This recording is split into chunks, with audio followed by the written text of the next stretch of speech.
நேயர்களுக்கு வணக்கம். இன்றைய நேர்காணலில் மூத்த பத்திரிகையாளர், அரசியல் திறனாய்வாளர் திரு தராசை ஷியாம் அவர்கள் இணைந்திருக்கிறார். அவரோடு பேசலாம். வணக்கம் சார்.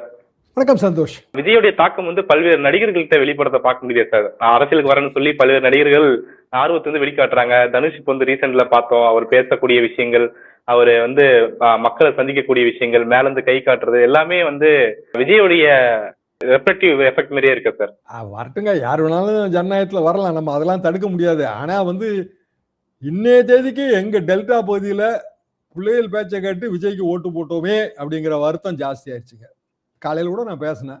ஓகே, இந்த பிள்ளைகள் பேச்சை கேட்டு ஓட்டு போட்டது இல்லைங்க, தப்பா போச்சு, இப்போ ஓட்டு போட்டுட்டு என்ன பண்றதுன்னே தெரியலையே அப்படிங்கிற வருத்த குரல்கள்லாம் ரொம்ப மேலோங்கி வருது. அதெல்லாம் அவருக்கு தெரியுமானே எனக்கு சந்தேகமா தான் இருக்கு.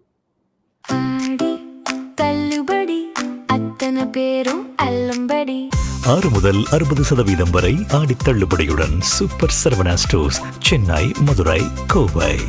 அதாவது விஜய்க்காக திமுக வேண்டாம், அதிமுக வேண்டாம் நினைச்சு விஜய்க்கு ஓட்டு போடுவோம்னு ஒரு மாற்று சாய்ஸ் எடுத்தவங்க இப்போ ரொம்ப விபரீதமா தெரியுதுங்களே அப்படின்றாங்க. என்ன காரணம்னா, பிற அரசுகள் இப்படியான சிச்சுவேஷன்ல எப்படி சமாளிச்சாங்கன்னு அவங்க பார்த்தவங்க தான்.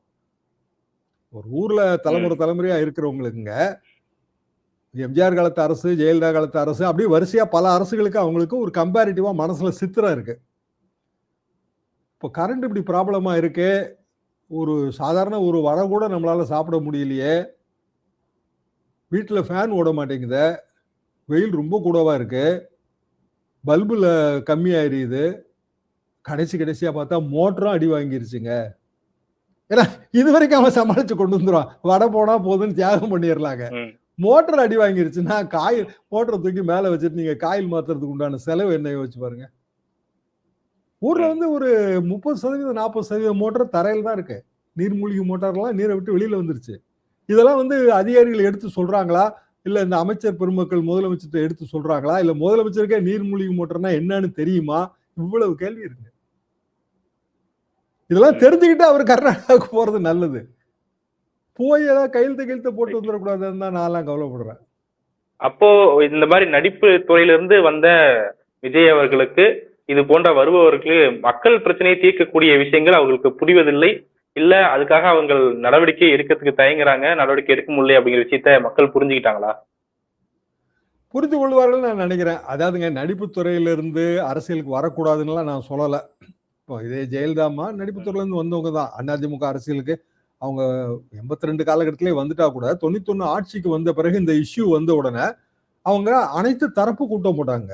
மன்னார்குடியிலிருந்து காவிரி விவசாயிகள், ரங்கநாதன், பெரியவர் ரங்கநாதன்லாம் வந்திருந்தாருங்க. அதுக்கப்புறம் என்னங்க ரங்கநாதன் என்ன சொல்றீங்க அப்படின்னு இவங்க கேட்டாங்க. நாங்க பத்திரிகையாளர்கள், என் பக்கத்துல உட்கார்ந்து அப்துல் லத்தீஃப்ங்க, முஸ்லீம் லீகோட ஒரு பிரிவோட தலைவர், சமது லீக், லத்தீப் லீக்னு இருந்தது. பல தரப்பட்ட சஜஷன்ஸுங்க. ஒரு 4 மணி நேரத்துக்கு மேல அந்த கூட்டத்தை நடத்தி எல்லாத்தையும் கேட்டாங்க. கேட்கலன்னு சொல்ல முடியாதுங்க. மழையெல்லாம் வந்துருச்சு. அது தண்ணி இருக்கும்போது நடத்தப்பட்ட கூட்டம். எதுக்காகன்னா, இடைக்கால தீர்ப்புல கர்நாடகம் காட்டுற எதிர்ப்புக்காக நடத்தப்பட்ட கூட்டம் அந்த முதல் கூட்டம். இப்ப முழுமையான தீர்ப்பு வந்துருச்சு. காவிரி பங்கீட்டு குழுக்கள் இவ்வளவு தண்ணி திறந்து விடுன்னு சொல்லிட்டாங்க. ஆனா கர்நாடகம் என்ன சொல்லுதுன்னா, வாங்க பாருங்க, மேகதாதுவை பாருங்கங்குது. சரி, நிலைப்பாடே வேற.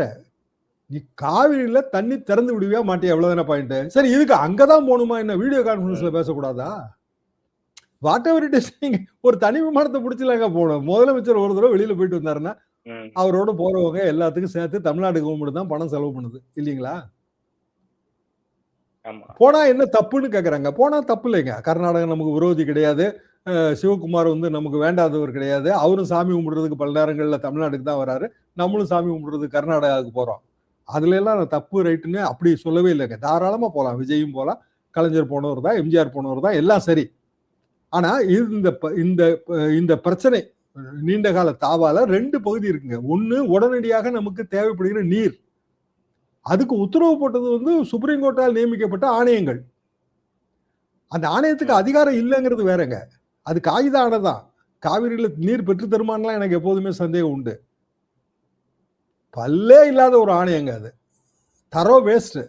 ஆனாலும் அது ஒரு உத்தரவு போட்டிருக்கு. அப்ப அந்த உத்தரவு மதிச்சு நீங்க எவ்வளவு தண்ணி திறந்து விடுவீங்க, என்னைக்கு திறந்து விடுவீங்க, நாளைக்கே திறந்து விடணுங்களே அப்படிங்கிறது ஒரு தனி டாக்கு. அதுக்கு நேரில் போய் பேசணும்னு அவசியமே இல்லைங்க. வீடியோ காலில் பேசினாலே போதும். முதலமைச்சர் அழுத்தம் கொடுக்குறாரு அப்படின்னு கர்நாடக முதலமைச்சர் ஃபீல் பண்ணுவார். தமிழ்நாடு முதலமைச்சர் அழுத்தம் கொடுக்குறாரு. Mekedatu separate issue.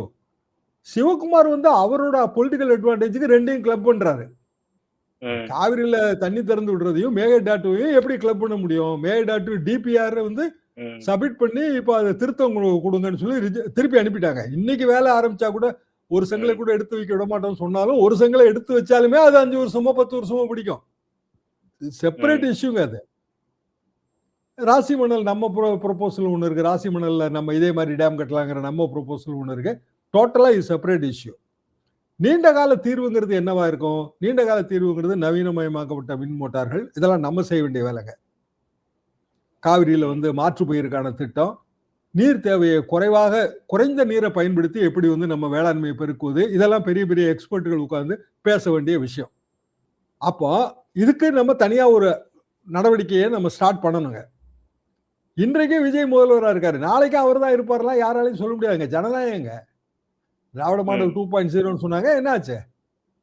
ஆனா அவங்களோட சில திட்டங்கள்ல நல்ல திட்டம் இருக்கு. இந்த மின் மோட்டர்லாம் நல்ல திட்டங்க, அதை பயன்படுத்திக்கிடலாம், ஒன்றும் தவறு கிடையாது. எல்லாம் தமிழ்நாட்டுக்கு தானேங்க. அல்டிமேட்டா நம்ம தானேங்க பணம் கொடுக்குறோம். விஜய் செலவு பண்ணா என்ன, ஸ்டாலின் செலவு பண்ணா என்ன? பணம் எங்க இருந்து வருது? நம்ம பணம் தானே. அப்போ பணமே கொடுக்க முடியாத நிலைமைக்கு தமிழ்நாடு ஜனங்க போயிட்டாங்க, வருமானமே இல்லை அப்படின்னா கவர்மெண்ட் எப்படி ரன் பண்ணிடுவாங்க? ஏங்க ஒவ்வொரு ஊர்ல இருந்து ஏதோ சிறிய சிறிய தொகையாவது வரணும்லங்க. அப்பதானங்க கவர்மெண்ட்டுக்கு கஜானாக்கு பணம் வரும். அப்புறம் எப்படி சம்பளம் போட போறீங்க நீங்க? அப்போ இது எல்லாமேங்க எல்லா தரப்போடையும் கலந்து ஆலோசித்து செய்ய வேண்டிய விஷயம். முதலமைச்சர் வந்து அவர் ஆள வந்தாரா செயல்படக்கூடாது. முதலமைச்சர் என்பவர் தலைமை ஊழியர், அவ்வளவுதான்.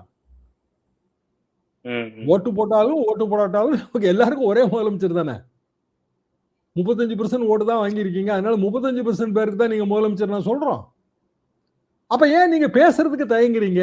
ஏன் வந்து பத்திரிகையாளர்களை சந்திக்கிறதுக்கு தயங்குறீங்க? இந்த கேள்விக்கு சேர்த்து விட தேட வேண்டியது.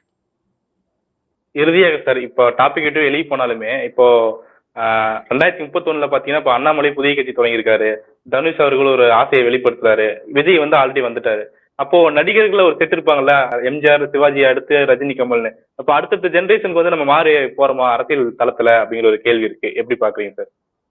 எங்க விஜய் வந்து அவரோட கட்சி ஆட்சியை பிடித்தது அப்படியே முழுக்க விஜயோட வசீகரனும் சினிமா வசீகரனும் நான் எடுத்துக்கவே இல்லைங்க.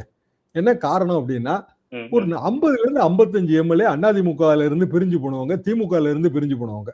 இன்னைக்கு தாவேகால இருக்கிற 108 பேர் எம்எல்ஏ திருச்சியும் சேர்த்தா. அதுல பாதிக்கும் மேலங்க பிற கட்சிகள்ல இருந்து போனவங்க தான். அவங்களோட ஓட்டு வங்கி வச்சிருந்திருப்பாங்க, உள்ளூர் ஜாதி எல்லாத்துலயும் அதே தாங்க.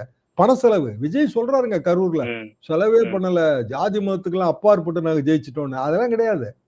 நீங்க கணக்கெடுத்து பாருங்க, ஒவ்வொரு ஊர்லயும் ஜெயிச்சவங்களோட அவங்களோட பூர்வோத்திரம் என்னன்னு நீங்க கணக்கெடுத்து பாருங்க. எல்லாமே அவங்களும் அரசியல்ல இருந்து பழைய இதே ஜாதி கட்டுமானத்துல இருந்து போட்டி வேட்பாளராக இருந்து வேட்புமனு அவங்களுக்கு சீட்டு கிடைக்காம போய் அப்படியே ஜெயிச்சவங்க தாங்க. சினிமா விஜய் இந்த பாப்புலாரிட்டியில 10 to 15% ஓட்டு தாங்க தனி ஓட்டா தெரியுது. அவர் வந்து 1,75,00,000 ஓட்டு 35% சொல்றாருல, 35%ல இந்த 55 எம்எல்ஏவும் வாங்கின ஓட்டு என்ன ஓட்டு? அது பழைய ஓட்டு தானங்க. விஜய்க்காக விழுந்த புது ஓட்டு எவ்வளவு ஓட்டு? 10 to 15% தான் வருது. நான் ஒவ்வொரு தொகுதியா எடுத்து வச்சு பார்த்தேன். அப்போ சினிமால இருந்து வந்து அதே நேரத்துல திமுக, அதிமுக ரெகுலர் பார்ட்டிகள் பேர்ல அதிருப்தி இருந்தா 10 to 15% தான் வாங்க முடியுது. அதுக்கு விஜயகாந்த் உதாரணம். ஏன்னா விஜயகாந்த் நிறுத்தின வேட்பாளர்கள் எல்லாருமே அவரோட ஓன் வேட்பாளர்கள். அதிமுக திமுக இருந்து அவர் ஆளை எடுக்கலைங்க, மாட்டேன்ட்டாரு 2006 2009. விஜய் அப்படி இல்லைங்க, யார் வேணாலும் வரலாம். நிறைய பேர் அவர் அறிமுக கூட்டத்துல எந்திரிச்சு நின்னாங்க. இப்ப இளையராஜா ஊத்தங்கரை எம்எல்ஏ வந்து புகார் கொடுத்து பெரிய சர்ச்சையா இருக்குல்லங்க, அவர் எங்க இருந்து வந்தாரு? தாவேகால இருந்தே வந்தாரா? விஜய் ரசிகர்மன்றத்துல இருந்து? ஒவ்வொருத்தரோட மூலத்தை எடுத்து பாருங்க. அப்ப உண்மையிலே இவ்வளவுதான் இருக்குங்க. ஏன்னா அதனாலதான் எதிர்கட்சி 2 எதிர்கட்சியும் சேர்ந்து 100 சீட்டுக்கு மேல ஜெயிச்சிருக்கு. திமுகவும் அதிமுகவும் சேர்ந்து ஜெயிச்சிருக்குல்ல 100 சீட்டுக்கு மேல. விஜய்க்காகவே விழுந்த ம். ஓட்டு அப்படின்னா அவர் 150ல இருந்து 180 சீட் அவங்க ஜெயிச்சிருக்கணும். அதனாலதான் இவங்க வந்து அந்த அரசியல் நுணுக்கங்களே இல்லாம இவங்க வந்து பிளைண்டா போயிட்டு இருக்காங்க. சிக்கல் ம், ம். உங்களுக்கு அந்த அடிப்படை சிக்கல் உங்களுக்கு புரியுதுல்ல. இப்படியே போயிட்டே இருந்தாங்கன்னா நம்ம வந்து கஷ்டப்பட்டுருவோமே. ஊர்ல இருக்கிற வருத்தமே அதுதான். ஊர்க்காரனுக்கு இது தெரியுதுங்க. ஏன்னா அங்கேயும் தாவேகா வேட்பாளர் நின்றுருக்காங்க. திமுக தான் ஜெயிச்சிருக்கு எங்க தொகுதியில. ஆனா தாவேகா வேட்பாளர் கணிசமா ஓட்டு வாங்கியிருக்காரு. வாங்கலன்னு சொல்ல முடியாது. இப்ப என்ன அவங்க ஃபீல் பண்றாங்க அப்படின்னா, இல்லங்க இது வந்து நம்மள ரொம்ப கீழ தள்ளி விட்டுரும். அடுத்த வருஷம் ரொம்பலாம் கஷ்டம். ஊர்ல இருந்து கிளம்பி போயிருவாங்கங்க. பக்கத்து மாநிலத்துல பொழைக்க போயிருவாங்க. ம், ம். அப்புறம் அவன் இங்க வரமாட்டான். நமக்கு ஆளே கிடைக்காது அப்புறம். பலதரப்பட்ட சிக்கல்கள நோக்கி இது போகுது. விஜய் வந்து இத ரொம்ப புரிஞ்சுக்கிடணுங்கிறது தான் என்னோட பார்வைங்க. தனிப்பட்ட முறையில நான் முதலமைச்சர தாக்கியோ அப்படியெல்லாம் நான் நினைக்கல. பரந்துபட்ட அனுபவம் ஒரு 50 வருஷமா இத பார்க்கிறோம். என்னடா இப்படி போயிட்டு இருக்கே அப்படிங்கிற ஒரு வருத்தம், ஆதங்கம் கூட எனக்கு இருக்கு. பொறுத்திருந்து பார்க்கலாம் சார். பல்வேறு விஷயங்கள சுட்டி காட்டியிருக்கீங்க. பொறுத்திருக்கலாம். பொறுத்திருந்தா பார்வை கிடைக்குமா? தெரியல. மிக்க நன்றி சார்.